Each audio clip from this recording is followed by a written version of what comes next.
2 nights ago, which seems like much further away than 2 nights ago, I met a man named Colin as I was on my way to Ashley Lake Campground, free camping just outside of West Glacier National Park, and I was crying because I was feeling the weights and the pressures of this extended road venture on my shoulders, and the universe supplied an awesome connection in perfect timing. So, Colin, say what's up, my friend. Hello, hello. What's going on, people? I'm happy Here, to be here. Bring the mic a little closer to your face. I feel like a sportscaster. Yep. Hello, These are broadcasting headphones. Honestly, much better than any other podcast I've been on. So this is some serious equipment. It does the job. I like the dedication. Indeed. Well, we got 2 bottles of wine here. I've never drinking wine on a podcast, and yeah, we've had quite the adventure and experience since we had connected. So we connected that first initial night at Ashley Lake, there for a few hours, connected with another wonderful man named Rob, very friendly and awesome human being. We miss Rob. We were supposed to camp there last night, but we had decided, since I had been to the park a couple of days prior to showing up to the campground, and Colin was looking to get the Glacier National Park experience, that we would send it out of that campsite at 4 a.m., take off towards the park, get in before 6, before you need the vehicle registration pass, and get a hike in. So we get there. Just a hike. Just a classic hike. But yeah, we get there, heard good things about the High Line and Grinnell Glacier overlook. So it's the hike. It's the hike. It's a hike. It's a hike. But I'm pretty sure you had mentioned that that's the one that most people come to go. Yeah, all the research I did alluded to that if you're going to do a hike in Glacier National Park, that's the one. Although it wasn't my favorite hike, but the route we had intended for was 7.5 miles out and 7.5 miles back. I knew it was going to be an investment. You have a little experience from a 19-mile hike not too long ago. Yeah. So you knew what you were in for. Yeah, I did not. I had context for what that would feel like, what that would look like. Yeah. Give the listeners a little rundown of what unfolded yesterday. Well, all right. So I struggled at best to summit Mount Elbert in Colorado. It took me 13 hours. It's a 9.5-mile hike, about 5,000 feet of elevation gain. It was very difficult. I feel like I almost died. Mm-hmm. But I made it, And with that, I thought that I was able to do this hike that we had up against us. But I underestimated, I guess. And it took me, man. It took me for a ride, that's for sure. Air Force Ones. Yep. So, we hiked out there. We made pretty decent time. I think it took us about 4 hours. 3.5, 4 on the way out. Yeah. Mm-hmm. And then we were up, at the, I guess, what do you call that? I don't want to call it the summit. It's like a peak where you can see the glacier. It's a ridge. Yeah. It's I don't know if it'd be considered a pass. I know a pass is the lowest part on a ridge. I don't think that was the lowest part, but it's just a beautiful overlook. It's a little dip in a ridge, and you can see Grinnell Glacier through the dip. Mm-hmm. It's quite a walk to get up there, and then there's even a little bit of higher viewpoint that you can walk up to with some super steep walking, but it was worth the view. Anyway, my boy here he's in a little better shape than I am, so he had some things to do and he wanted to hop out of there, and I was pretty confident that I could do it. I sent him off, I would have called him back if I didn't think I could have made it, Yeah. And let's just say I didn't have enough water, I didn't have sunscreen. I had a jacket that I was too delusional to put on until way later on. And, man, I ran out of water. I was hopping from shade spot to shade spot. And I had a water filter with me, thankfully. And I was going to the little waterfalls and collecting drips and taking sips while I could. I had my dog with me. Wow. Yeah, why don't we get into that a little bit? I'll backtrack here, and then we'll get back on track. So early on in the hike, we were walking, and I had my dog on the leash. She's a little pup, German Shepherd, quite a lot of energy, So, needless to say, she's yanking me all over the place, every animal she sees. And she saw this chipmunk go over the edge of a pretty steep cliff and yanked me over the edge with her. Yep. Face first, and my dumbass was not wearing a shirt.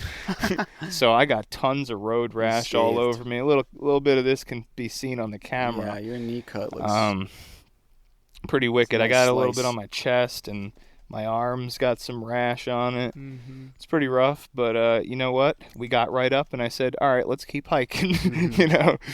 And yeah, bro, it was intense. So I was already in a little bit of pain, you know?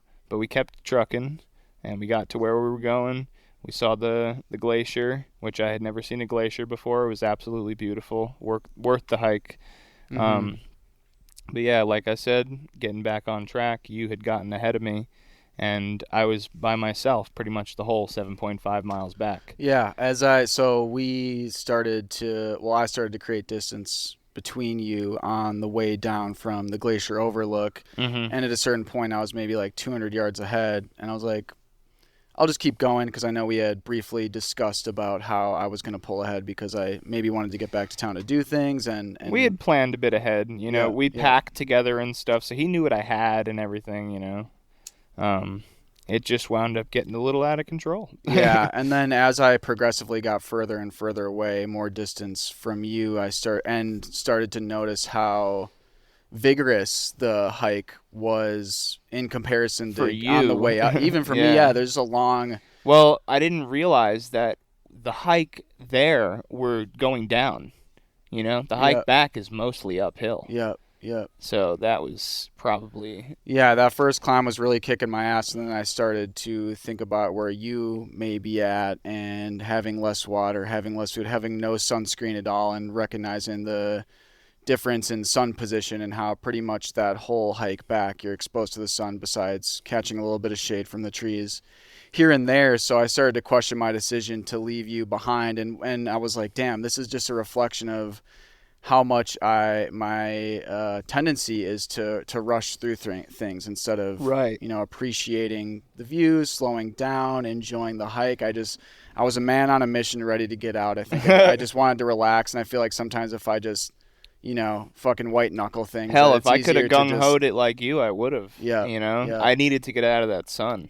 Yeah. You know, and then I get back, and I continuing to think about you and how much it took for me to finish that hike, and I was fine. It wasn't anything insane, Richter level 9,000 or anything like that. But I'm obviously not in as good a shape as you. Yeah. And having the dog, man, anybody that hikes with a dog that pulls or even walks with a dog that pulls knows that it puts extra strain on your legs. Mm-hmm. And 15 miles of that was a little bit much. Yeah, and then so I get back, and basically I decided I'll wait an hour or an hour and a half for you to get back because I wanted to celebrate with you crossing the finish line. The high five, It was a serious effort, yeah. Yeah. And we, started the journey together. I wanted to end it together, and that was more important to me than getting back into town to do whatever I was going to do. That stuff could have waited, and we shared an awesome experience together. We chose to embark on a grand journey, and I wanted to,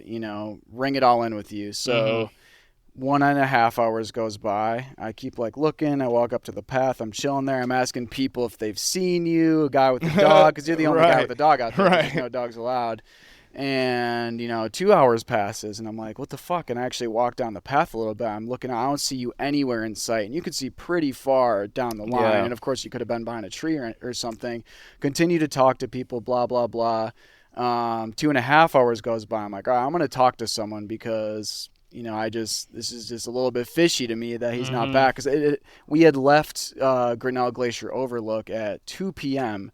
and at that point it's 7:30. Right. So, quite a lot of time. Yeah, 2 hours after I got back, and I knew you were traveling at a slower pace, but even with the slower pace, I was just concerned about how long I was taking. It was concerning that you were not back yet, and I knew you had you had your dog with you, and you had less water and food and less sunscreen and stuff like that. And my mind started to go down the rabbit hole of potential, problems that And could have also occurred. having seen my dog yank me over the cliff already. Yeah, You yeah. know? So and yeah, there's just certain parts where if you take 3 wrong steps to the right, you're going off a cliff. Yeah, So so there's like different like levels to hiking, I feel like. And like we're totally going to exclude climbing because like there's hikes that involve climbing. But there's hikes that are steep, There's hikes that are flat. There's hikes that are long, But there's also hikes that are dangerous. And a lot of that hike on the right hand side on the way back or on the left hand side on the way there, it's a steep whoopsie step. You know what I'm saying? Like yeah, if you slip and you fall in that direction, you're dead. yeah, I mean it's dangerous. gone. You could see I was able to kind of stop myself, but Yeah. if I were to have somersaulted and like lost control, that could have gotten really dangerous. Yeah, You know? I was getting real stressed out after the 2.5 hour mark hit, and I utilized my tools and techniques of regulating, just continuing to breathe, and of course I have no evidence that anything went wrong, so it's not really worth putting Right, myself in the position. right. But I was like, I felt somewhat responsible for your return. Potentially having had something happen to Yeah, me. of course, and I was just reflecting on how poor of a decision it was to charge ahead based off of me just being impatient, essentially. Because Right. we could have kept the morale high together on the way My back. pace And blah, there blah, was blah. kind of okay, but Your I pace was could great tell. on the way there. Nah, you could have still went ahead of me, Yep. But I was able to just keep it going, Yep. And on the way back, I just couldn't. I had to take so many breaks and stuff, and I was just. It got to the point, we talked about this last night, where I was just looking at the ground and I was like one step at a time, because if I look up and I see the whole thing, I'm just like, fuck. Yeah. Like I can't do it, Like I don't know what to do, and it's overwhelming, Especially with no service and stuff. I had gotten Yep. to one point. You asked me last night as well, like when did I realize shit was wrong? And I had this one spot. Sometimes you get service in like the wide open mountains, and I just typed into my GPS Logan Pass Visitor Center and put in walking, and it said, excuse me, an hour and 41 minutes and 4.9 miles. And with the gas I had in my tank, I knew that was going to be a very, very difficult walk. Because I couldn't, like you said, an hour and 41 minutes at a good pace. I couldn't make good pace. I had, man, the wheels were falling off. Yeah. Yeah. And you said you have some issues with Yeah, part so- of your body, so right, that, and I wasn't aware of that. Right. Um. So it was a little bit hard on my legs, man. I just wound Yeah. up. I couldn't do it. It got to the point when I ran out of water. I told you about this as well. I was just sitting in this shade spot, just waiting for somebody to walk by with water, And I felt like I'd been there an hour. It was probably more like a half hour, but I was there for quite a while, just waiting. And finally, somebody walked by, and I was like, "Just please help me! Like I need Yeah. water, Everyone's so kind out here. Thankfully, yeah, I had that guy had given me water, and then even at the finish line when you had met me, that guy was just like, "Oh my god!" He gave me his bottle of water. He was drinking it. And he was just like, "Dude, take it!" Like And but yeah, thankfully there's a lot of nice people out here, and I'm sure if I had asked somebody that was walking by just to please help me, they would have, But I have Yeah. too much like pride to do that, like. Yeah, so as time went on, my confidence was dwindling that Yeah. we were going to return, and I just started to think of all the shows I've ever watched about people fucking, I shouldn't be alive, getting lost in the wild, things happening, blah, blah, blah. And so I crossed the finish line, 8 hours total. You crossed it at about 12. Yeah, we started at like I think 7:30, 8 o'clock, Mm-hmm. and then 7:30, yeah. I crossed the finish line around 8. Mm-hmm. So that's like 12 and a half. Mm-hmm. Yikes.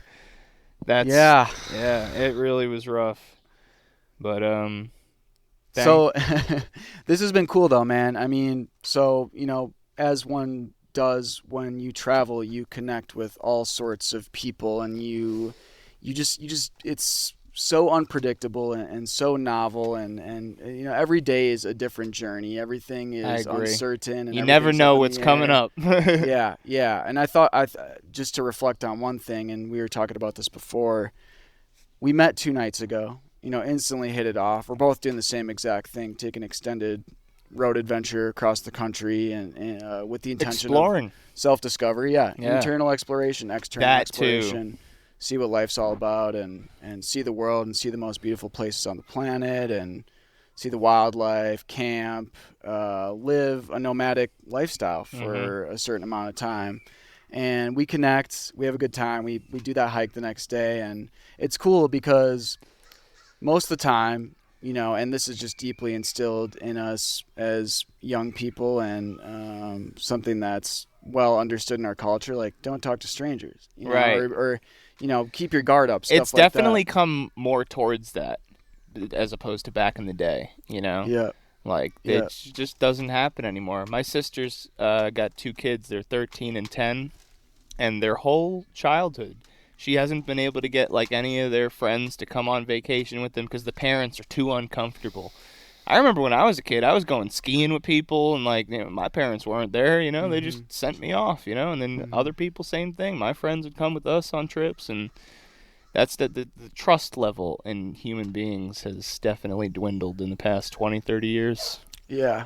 Yeah, it's been cool to meet someone where that trust level has been established quite quickly, Yeah. and to the point of, I'm not really asking myself any questions of, is this a safe idea when we decide to, stay in this Airbnb together, us only having met 2 nights ago. Yeah. So it's just a cool blessing how the universe brought us together, and that we've been able to connect on various levels, and share awesome adventures I so can far. say it's definitely because of the experience that we're going through. Mm-hmm. Because of the hike, because of camping together, because we're doing the same thing. Just imagine we were in your hometown and we met in a bar one night and just got whacked, and the next day we're like, bro, let's go on a trip. Mm-hmm. That would, like, never happen, Different. But it's Yeah. because of the setting. It's because of the experience that we're going through together that was like, damn, this guy's kind of cool, Yeah. Like, Yeah. Yeah. There's a there's mutual. a lot of things that happened that showed that you're a good guy or I'm a Mhm. good guy. And, Right. Just little moments where it has continued to solidify the trust between us, and of course we just met each other, and we don't know each other at all essentially, Right. but there's a mutual understanding of where we're at as humans, and us being in integrity as individuals, and just there's been no red flags of any sort, which is cool. And so on to the next thing. Let's talk about a little bit about who you are, and why you chose to embark on this journey, and what you do creatively. Hell yeah. So I have a brand called Rainy Days. You can find me pretty much anywhere. Quick self promo. Rainydays.org is my website. Rainy Days on Instagram. Rainy Day on Twitter. I have a bunch of other stuff, but you could find that all on my website. I make clothes, but I do a lot of other things. I want that business to just be everything for the rest of my life. I want everything that I create to fall under the Rainy Days brand. I'll create, like, branches, different businesses or whatever, but it'll all fall under that. I don't know. I just, many moons ago, that name just kind of fell into my lap. I was never looking for it. It never, came to me. It was just, I can't explain it. It just fell into my lap. So I started running with it when I got it. And It was an upload from the universe. yeah, I started tweeting love quotes on Twitter. That was the first place where I got the name Rainy Day, was on Twitter. And I was in love with this girl for many years, told you about it. And I started tweeting love quotes. We broke up, and I just continued tweeting the quotes because the page had gotten like 15,000 followers just from tweeting these quotes. So even to this day, I have my tweets scheduled now, spoiler. So I don't, like, go on Twitter and tweet every day. It just kind of does it. Yeah. But the page does great, and it's just another way for my brand to get promotion. that's something that I have to say about any business owner out there is even if you're only gaining like 1% out of something you're putting into promoting your brand, do it. And do it in every other category. Those little small percentages add up over time. And that's how you get, opportunities. Anyway, long story short, back onto the track of who I am and what I'm doing on this road trip. I got kind of sponsored by this other brand called Goth Boy Click. Some people might know that from the guy Lil Peep. Little peepee. Lil Peepee. Little peepus. But they're just helping me get my clothing brand off the ground. I gave them something, and they're helping me back. So anyway, I decided to take a road trip to Los Angeles and go, do that brand deal in person and make sure everything went down smoothly. There's a lot of money involved and stuff. So I just I took it upon myself to go meet that guy. And went out there. It was awesome. I made a whole road trip across the country to like meet friends that I knew on the internet and go to state parks and visit like landmarks of America and just see what this country has to offer, And I've always been interested in traveling. I've literally like watched YouTube videos for hours about other people that do this kind of stuff and exploring state parks and making sure I know which ones I want to visit and what hikes I want to do and, what things I want to see. So I had things pretty mapped out, but I'll tell you what, road trips like this never go according to plan. So just be ready for shit to go left. Damn, bro, this cut is so bad. I got flies coming on me, Hey, now we got a train going by. Yo, look, listen, we're in Montana, people. Montana. We just had the freaking neighbor over here coming out showing us ARs and big shotguns with extended mags, and you'll see it in the what do you call that? The display picture. Oh yeah, the cover photo. Yeah, the cover photo. You'll see it. Thumbnail. But yeah. So anyway. That's kind of what's brought me across the country. I did the southern route to Los Angeles, and I'm doing the northern route on the way back so I can see as much as possible. And, yeah, man, it's been an amazing experience. And I got to tell you what, most of the coolest stuff that's happened to me has been things I didn't plan for, Like, one thing that I didn't plan at all on this whole trip, or, like, think about, was, like, the experiences that I'm going to have meeting other people, like that was never even in my thoughts at all. That's actually far more profound than what you're just seeing in terms of the new locations and the destinations that you travel to. It's really what I'm finding and just what I've found throughout life. It's the people that create the actual meaning within, whatever you're going through at whatever time and right. Yeah, the connections you make and those connections that you get to share and experience with other people. Yeah, that's the real spin-off, because, like, you never really know what's going to come of meeting another person, Like, when I seen you pull into the campsite, I'm like, what's so funny is I was at that campsite that we met at the night before, and it was packed, So I saw everyone leaving because it was Sunday, and, the week starts, people got to go to work. So it was just me, Rob, and then you pulled up. And I just wanted as little people to be there as possible. I'm like, there's another guy, he's parking near me, goddamn. And then I go to, like, get my dog or whatever. And you were like, hey, man, what's your name, And we struck conversation and immediately cool. Like I knew, like, from what you were talking, how you were talking and your energy, I was like, all right, this guy's cool. I'll hang out with him tonight, What was your first impression of me? Besides that? Judging me for, not judging me, but judging the fact that I was there and how it may I don't know if I could impede say, your experience there. I don't know if I could say your impression of you, but immediately I was like, this is so cool. This guy's doing what I'm doing. Yeah. Like that was...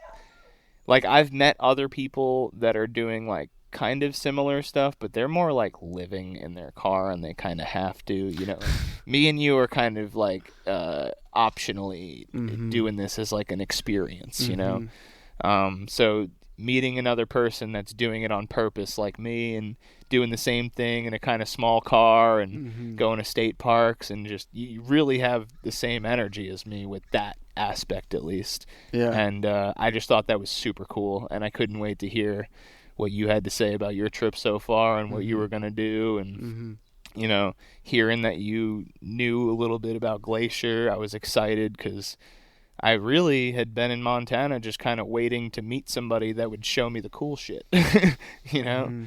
And thankfully you came by and showed me that. And yeah, so I was just really happy to have met somebody that I could relate with and, you know, hike with and stuff. I was super stoked to go on that hike, which is, you know, most of the way there I was having a blast. By the time I was going back, I was like, God damn, like, you know, this fucking hike is killing me. Yeah. You know, but hell, it was an experience I'll never forget and probably never repeat. But, you know, makes me realize that a lot of the things that I always dreamed of wanting to do, like trying to go summit Everest or even go to base camp, like, God, I don't even know if I could do that. I don't think I can. I mean, I need to really get myself into better shape, but yeah, it has a lot to do with my health conditions. I don't know.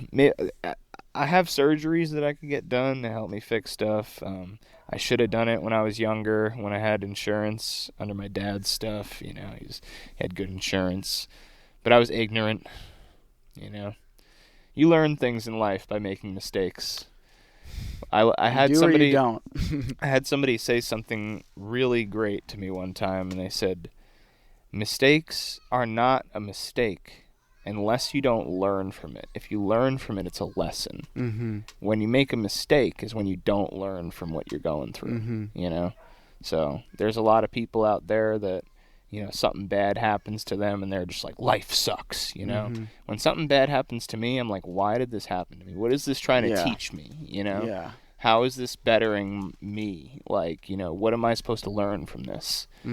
And I truly, truly, truly believe everything in life happens for a reason, even the worst of things, you know? And there's a lot of stuff that you have no control over or very little control, and you can't let things like that throw you out of control, you know? Yeah, it's our choice to look at the things that show up in our lives and utilize that information for our own growth and becoming stronger, more resilient, intelligent, more clearly seeing people. Right. And yeah, absolutely, I agree with that. It's only a mistake if you don't move forward with it and turn it into something to expand your awareness. Right. And we all have that choice to see the things that show up on a day-to-day basis and utilize that information for the greater good of ourselves, which translates automatically to the greater good of the world. And yeah, that's how we can be the architects of our lives and continue to up level instead of turning away and letting the same cycles perpetuate and all these different things that the majority, relatively speaking, are going through is not learning from what's occurring for them and really just asking why is this showing up I mean, specifically for me, it's like so much insecurity coming up on the trip, and I can either be like, oh, this is who I am, or ask myself the question, why is this showing up, and get curious and allow myself to from a space of non-judgment look at it and then use it to apply to my life to become more free, to become more sovereign, because things have happened in my life to where certain things will trigger my insecurity, and that there's just an opportunity there to see it for what it is, and not identify with it, and then see and derive the gold from the experience. And it's interesting as you are on the path of cultivating your awareness, and that's just automatically what happens when you're on a trip like this, because you're hurling yourself into a situation that you're completely unfamiliar with, and you have ideas and preconceived notions of how it's going to go. And man, it's amazing how much comes through and how much you get tested, and through Oh that how much yeah. opportunity is there. Because what I've noticed being on the road is that, and back to being, this pattern of being impatient. And I'll be like, if something doesn't work out right away, which most things don't while you're Right. on the road, Right. a part of me comes out where I become bitter, and I react, and I become sympathetically activated. And it's just, what I realized was, when I was a kid, I was given everything I wanted. Like, it's always soothed in a certain way by the environment I was in. And now on the road, It's all you. yeah. Ain't nothing around to protect you. And I recognize that that's like my spoiled child inner brat archetype coming Yep. up. And I get to see that and be like, oh, I get to recalibrate myself towards someone that just Exactly. breezes through it, accepts reality. Every time you argue with reality, you lose.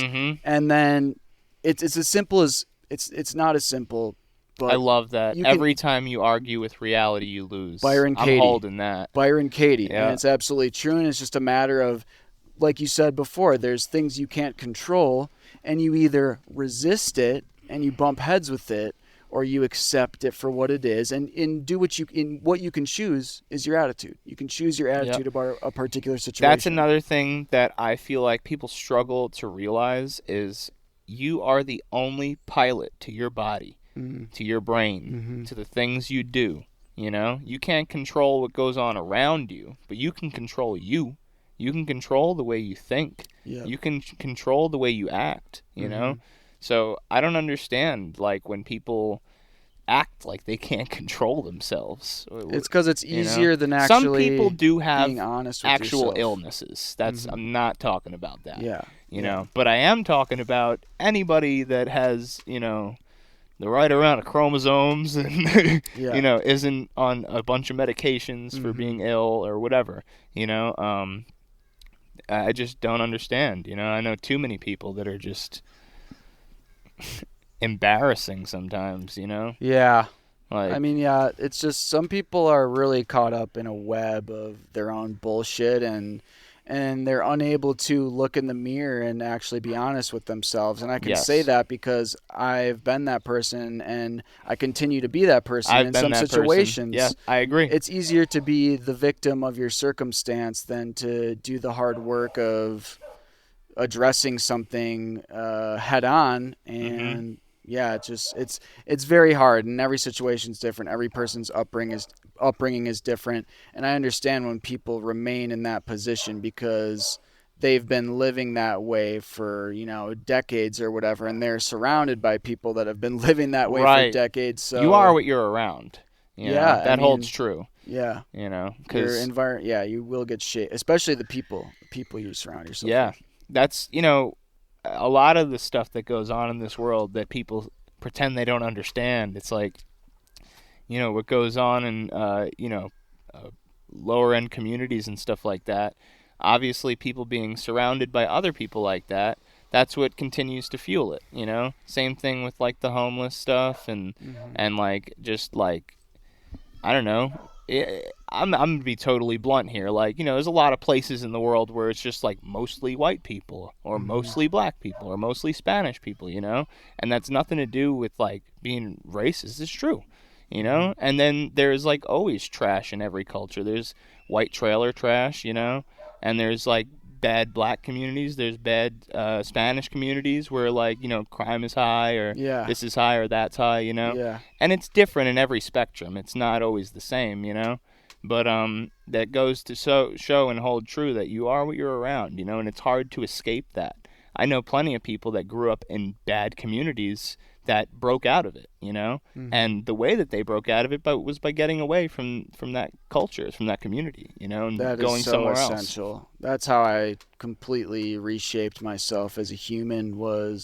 That's like something that this trip can do, you know, because you're not influenced by anything else. It's just you, So, like, for example, like back home, I mean, here I am drinking a bottle of wine right now at whatever time in the morning. No, 11. It's early, but you know, when in Rome, we're when in Rome, celebrating. when in Rome. And for the novelty aspect, we were going to shoot the podcast in the hot tub right next to us. It was just too much to figure out. But then we had people the coming out 45. showing guns all the time. We got to see an AR shotgun. It was insane. We're in legit Montana. But anyway, long story short, like, I had people at home that would kind of just influence me to not do the right thing all the time.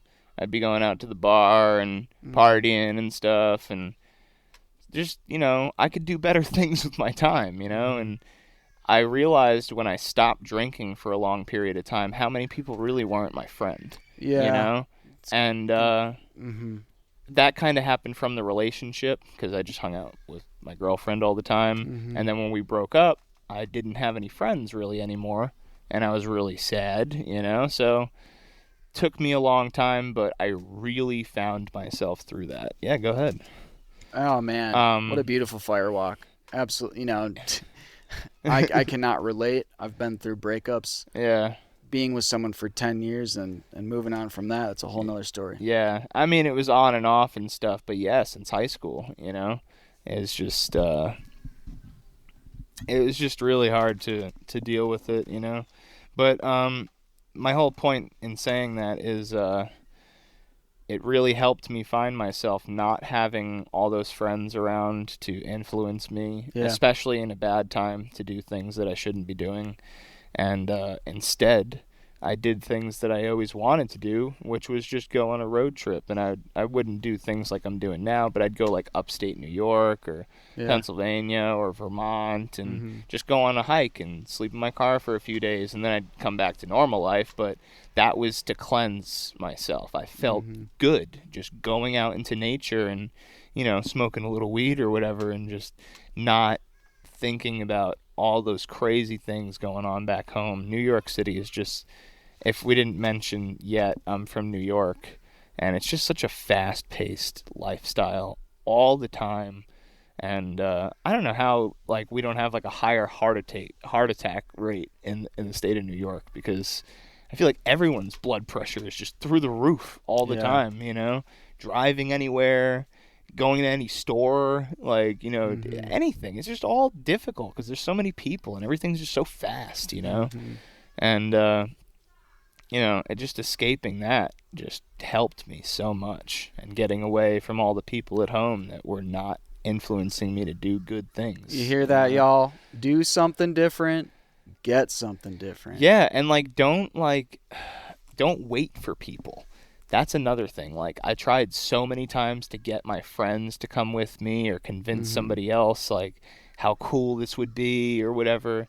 And I realized I had even brought my friend Paul on one trip, and it was okay, but he wasn't, you know, you have to really adapt. Yeah, you have to really adapt, and he couldn't do that. You know? So that's another thing that people don't realize. I have a lot of people back home saying, "Hey, I wish I could be there," you know, all this stuff. You don't see the other side of, you know, how difficult it is to do literally everything. It comes with a price. It does. But you know what? The reward is what I'm here for. What's the reward for you? The views, meeting people, seeing different cultures and places, and experiencing the country that I live in.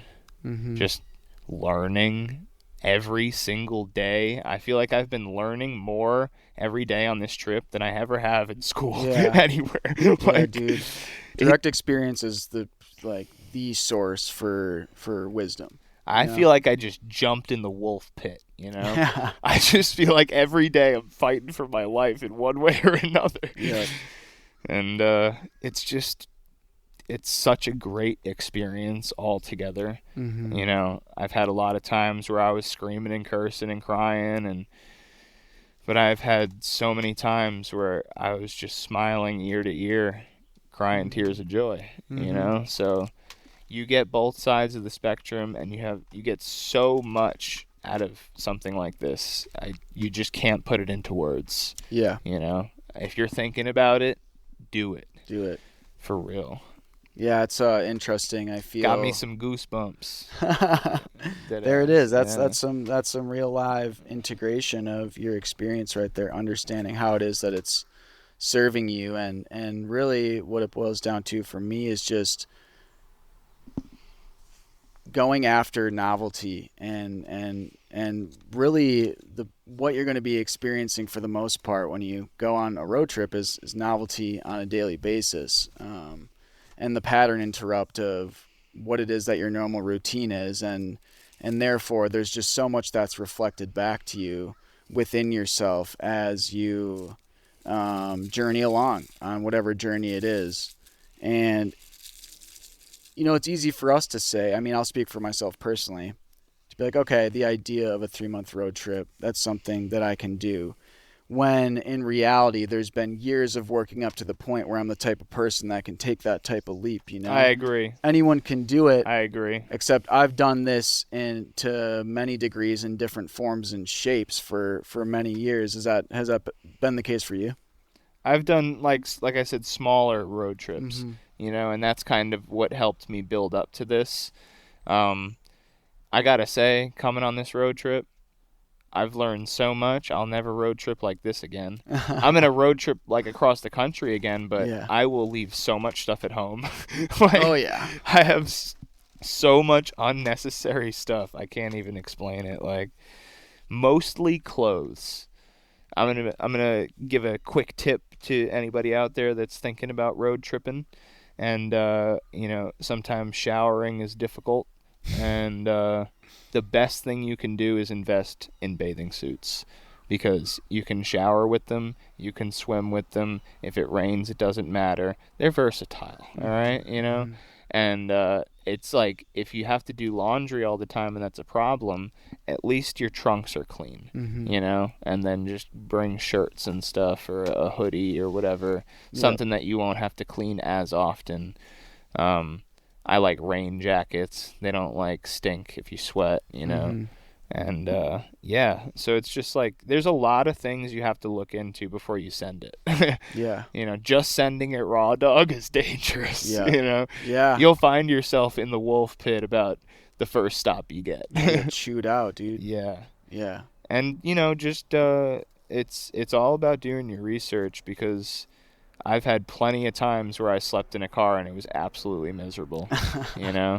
So I'm glad that I've finally I'm surprised figured you've out. spent so many nights in your car. You took out the passenger seat, so it just makes more sense. I never considered that as an option for me, which I could have done. That would have created more space, and then I could have set up a bed if I really wanted. I was already doing so much work on my car, and Yeah. all the tools were out, and my dad mentioned it. He was like, "What do you need that for?" And I was like, "You're right." I just took it out and left it in his basement. Yeah. So would you say that you were in a rut when you left for your trip? Yeah. Yeah. There's a lot of stuff I didn't even tell you about. Yeah. Some stuff, I actually had a felony case. I'm not going to get into what for or what it was or whatever, but I got in a little bit of trouble and whatever, and wound up thankfully getting out of that. I still have no criminal record.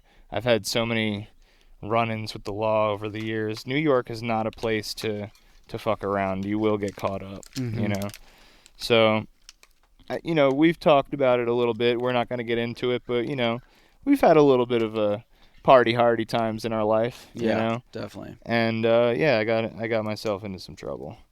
But anyway, long story short, between that and my girlfriend problem and my dad, it's hard. I don't want to get into too much stuff, but I was having trouble at home, and my girlfriend is gone, and I was living with a buddy of mine, and then I had a falling out with him because he wasn't paying his part of the bills. Yeah. And it just, it all kind of happened at once, and I managed to get some money from that transaction with the Goth Boy Click guy. And There we go. And it kind of just all happened to where I was able to afford to do it, and it was just, it fucking felt so right to just get out of there. Mm-hmm. And, I think I was getting into it either this morning or last night about, like, the happiest moment I had on the road. And it really was like my first stop when I was in West Virginia. Actually, it was my second night, because my first night was a little... I went to a spot that was supposed to be dispersed camping, and it wasn't there, and wound up being on the road, you know. But then I found a spot or whatever the next night, and I was just sitting there in the woods, watching a little movie, drinking a little Captain Morgan, smoking a doob, and I just had this crazy, like, happiness feeling of just finally having gotten up and gone, you know. And I had a similar feeling after the first night. I had stayed at a KOA in Nebraska, and I woke up and I watched. The sun was coming up. I was on my way out, and I was just electrified. Heck yeah! I was just feeling. I'm like, damn, I'm doing it. Yep. That was only 2 steps into a 1,000-step process. Yeah. It was just so exciting and exhilarating. Yeah. To feel that, and I'll ask. Well, is there any more there on your? I know you were going somewhere with that, so I'll let you finish that up. The question after that, though. I mean, it was crazy to feel that, because I had worked so hard to make it happen. My car was also messed up. I had to replace the radiator. The AC didn't work, so I replaced the AC compressor. Then my AC still didn't work, so I had to replace my AC condenser, and finally fixed my AC. And my battery was bad, so I had to replace my battery. And because my battery was bad, my alternator was going bad, so I had to replace them both. And I didn't have enough money for all that. You know, that's thousands of dollars. So I asked my mechanic to give me a few tips, and my dad has a bunch of tools. And he ordered the parts for me, because mechanic shops get deals and stuff. And some of the work I did in the mechanics, like right in the shop, pretty much, because he's like a family friend of ours. And nice. I wasn't in the shop, but I was right outside, so I was able to kind of ask him a question or two or whatever. And but I did all the work, and it took me about 2 weeks to get all that stuff done, because I'm not a mechanic. So most of the jobs took me 2 or 3 days, of problem solving. But it taught me so much, and it was up until I until I summited Mount Elbert, and then this hike that we just did. It was the hardest thing I'd ever done in my life. Working on your car is no joke. If you think you have patience, if you think you can do anything, why don't you go take your car apart and put it back together? Then let me know how patient you are, because I have never in my life yelled and screamed like that at nothing, like talk about it ain't punching nothing, air, dude. I mean, when you're chasing your tail and working through a process like that, and not chasing your tail, that's just what comes with that. I mean, that's a true test of, and that was just your ability raw to navigate learning.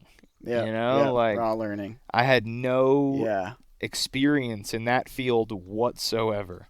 Even though I've had that other car, I got all that stuff done in a shop, or like I was in a car club. I had friends do stuff for me, but I couldn't change my wiper blades if you asked me, So to dive in that deep with like zero experience, I had a lot of people doubting me, car friends, locals, even like the other guy that worked at the mechanic shop, and I mean, I remember working back near my dad's. He's got a parking lot there, and like there would be like some of his friends walking by, and they'd be laughing at me like, "Ain't no way you gonna get that shit done," And guess what? Here I am, like 3,000 miles away. There we go, man. And I got 3,000 miles to go.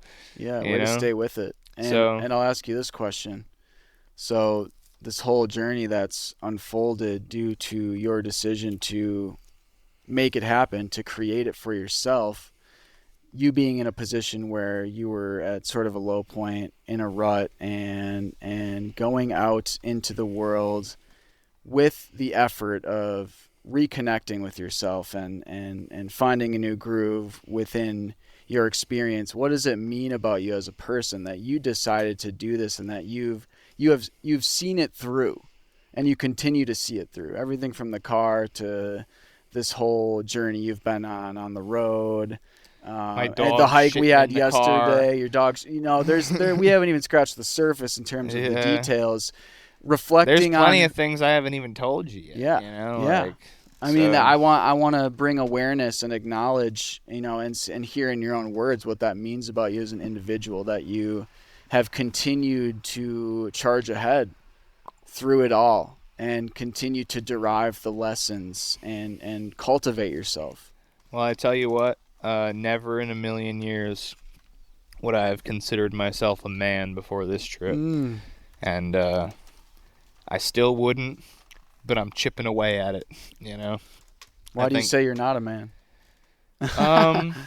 Because I still, well, let's be honest, there's plenty of grown men that are very irresponsible and still go off the rails and do dumb shit. So I'd say I am a man in that aspect, but in my mind, a real man is somebody that is fully self-sustainable and doesn't need help from anybody and can do everything for themselves. Yeah. And I still can't do that.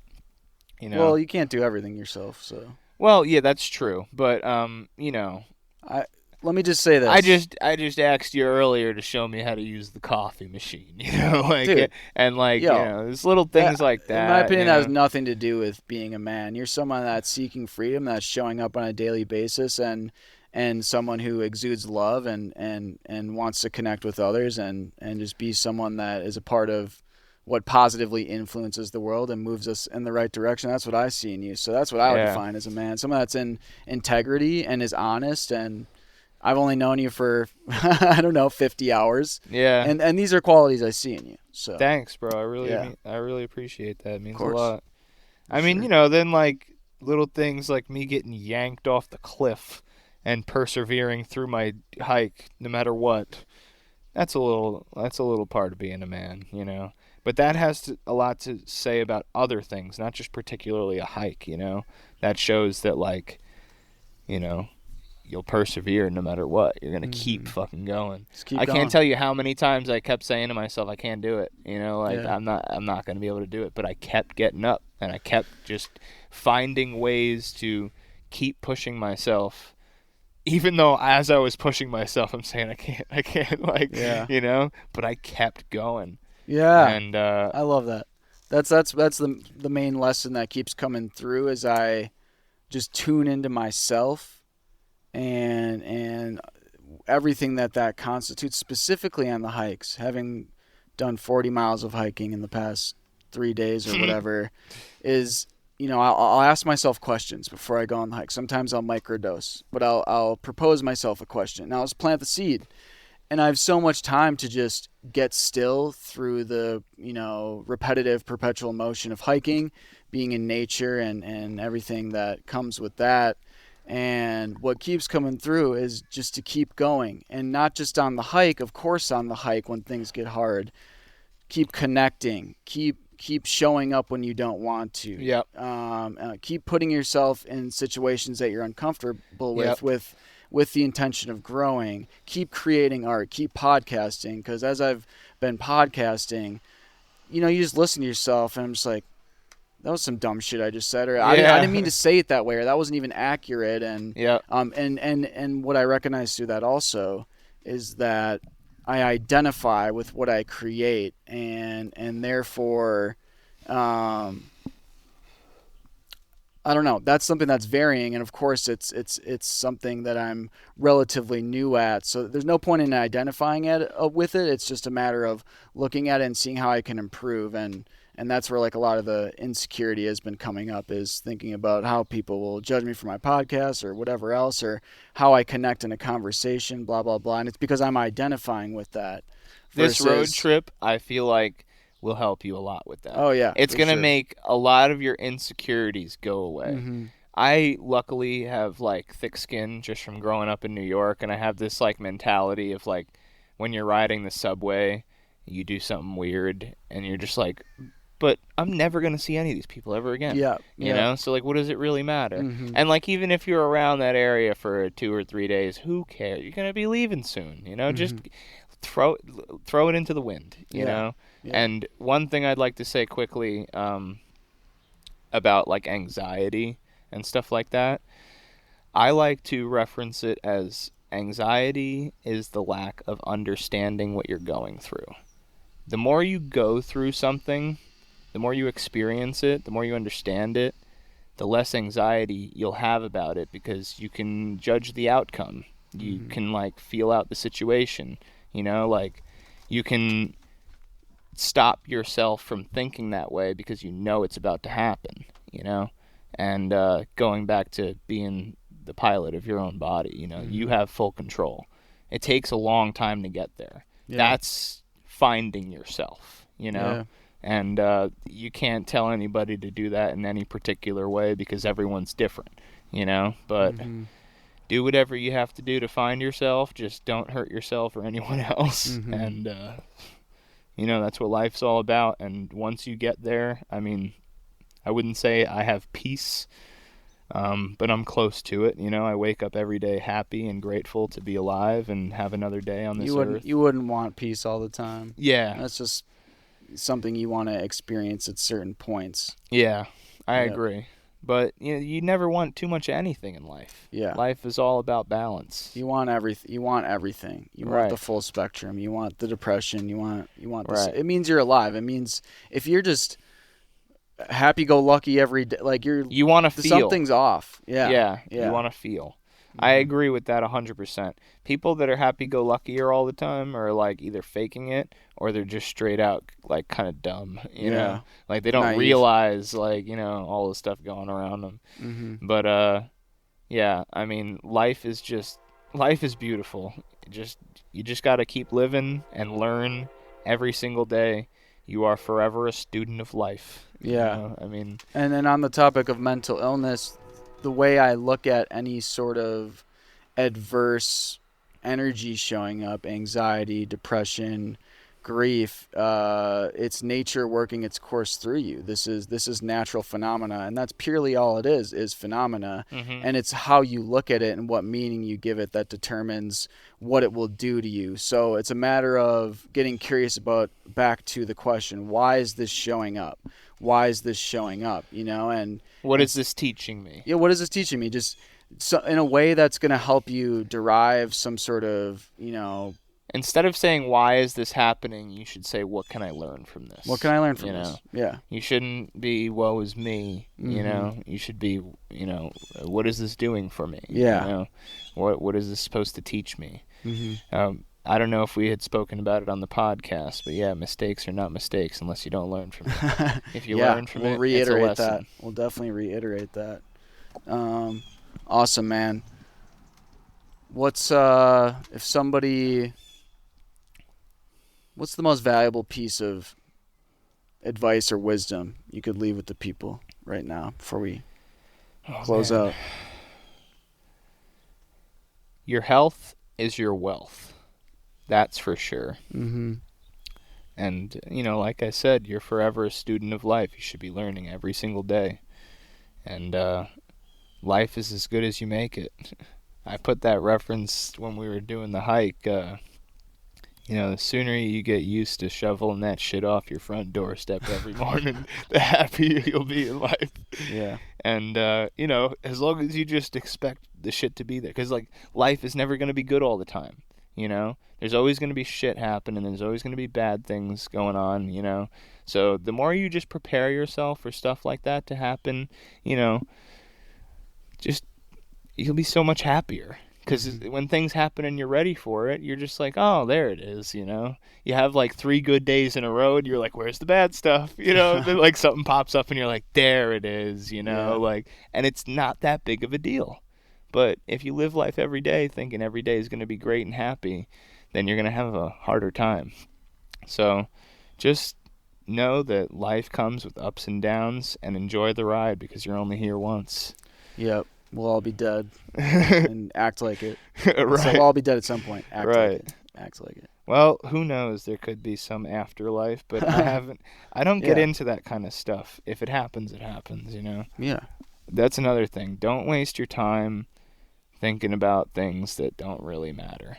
If it's not teaching you anything or bettering your life, don't worry so much about it. Mhm. If there's a lot of bullshit that goes on in this world, and don't let yourself get wrapped up in it. Yeah. Think I've about had what is useful. I've had like tons and tons of like really bad things happen to me that I hopefully we'll have another podcast Were they actually someday. bad though? Or Yeah, did they well, bad in the moment? I imagine bad that in you the turned moment. them into something that That's helped you though. exactly right. Yeah. And I don't, I'm not going to say I don't regret anything in life, but most of my regrets were lessons, and I learned from them. So Yeah. I wouldn't consider them mistakes, Yep. and everything in life happens for a reason. Mm-hmm. But yeah, that's my note. Go check me out, rainydays.org. Yes. I Got the appreciate you plugs. so much for having me on the podcast, and hopefully we'll be able to do this again someday. Oh, for sure. We're pals. We're bros now. I noticed your area code is the same as my buddy from Michigan. Oh, it's not. A little close to it, rather. Maybe like 5'3" something.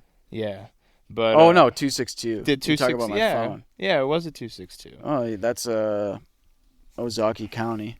But where I grew up. Interesting. Yeah, he grew up in the UP. Mm-hmm. Then he moved down closer to Detroit. Mm-hmm. But yeah. So it's funny, like I'm assuming you're not too far away from him, at least. No. So if 6 I'm going hours. to visit him, I'll visit you. Do another one of these. Oh, definitely. I'll come out to New York and That's also totally an option. check the scene again. Yeah. I like visits to New York, short visits. Yeah, I always tell people that, and I feel the same way about Los Angeles. It's a great place to same. come visit, but I would never want to like full-time live there. It's too chaotic. Yeah. It's too disconnected from what's natural. Yep. Awesome, man. Thank you for being here. It's been wonderful to thank you, universe, for connecting us. Thank you, human beings, for listening. And we will see you next time. Smooches.